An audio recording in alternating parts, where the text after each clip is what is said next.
আসসালামু আলাইকুম রহমতুল্লাহি বরকাতু। Welcome back to my daily blog. কেমন আছেন আপনারা সবাই? আশা করি সবাই ভালো আছেন। ইদানিং হচ্ছে যে খুবই অ্যাবসেন্টলি ভিডিও দিয়ে থাকি, তো সেজন্য সরি। আর দ্বিতীয়ত হচ্ছে যে মানে মনটা একেবারে ভালো না, আপনারা কোনো কমেন্টস করেন না, দেন হচ্ছে ভিডিও দেখে চলে যান বাট রিয়্যাক্ট দেন না।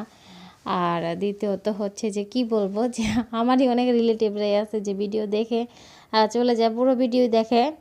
যেহেতু যখন দেখা হয় তখন দেখা যায় যে ভিডিও দেখে বাট কোনো ভিডিওতে রিয়েক্ট দেয় না, সেই জন্য হচ্ছে যে মন খারাপ করেও ভিডিও ছাড়া হচ্ছিল না। আর দেন হচ্ছে একটু ঝামেলার মধ্যে, সেই জন্য আরও ছাড়া হচ্ছে না। আম্মু অসুস্থ, দেন হচ্ছে আবার মামাতো ভাইয়ের বিয়ে ছিল, সব মিলিয়ে এক কথায় খুবই ব্যস্ত সময় ছিল, সেই জন্য আরও ছাড়া হচ্ছিল না। আর এটা হচ্ছে যে শুক্রবারের ভিডিও ছিল, তো সেদিন হচ্ছে যে মামাতো ভাইয়ের বিয়ে মানে চলন ছিল, তো আমরা যাইনি, ভাইয়া গেছিলো। তো হচ্ছে আমরা বাসায় মেয়েদের জন্য বিরিয়ানি রান্না করছিলাম, ওরা বিরিয়ানি খাবে খাবে বলতেছিল। তো হচ্ছে যে ভাইয়ার যে পালা বাচ্চাগুলো ছিল মুরগির, একটু সমস্যার কারণে আর পালা হচ্ছিল না, তো সেগুলো কিছুটা জবাই করে দেওয়া হয়েছে, অর্ধেকটা আর অর্ধেকটা এখনও আছে কিছুগুলো।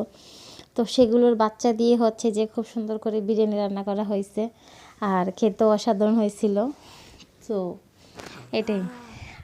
আর হচ্ছে যে এই যে দেখেন পাগল ছাগল কিছু লোক এসে ভিডিওর মধ্যে ঝামেলা করে। আর আমার আম্মা অসুস্থ, তো জানালার পাশে বসে বসে হচ্ছে বাহিরে দেখতেছিল।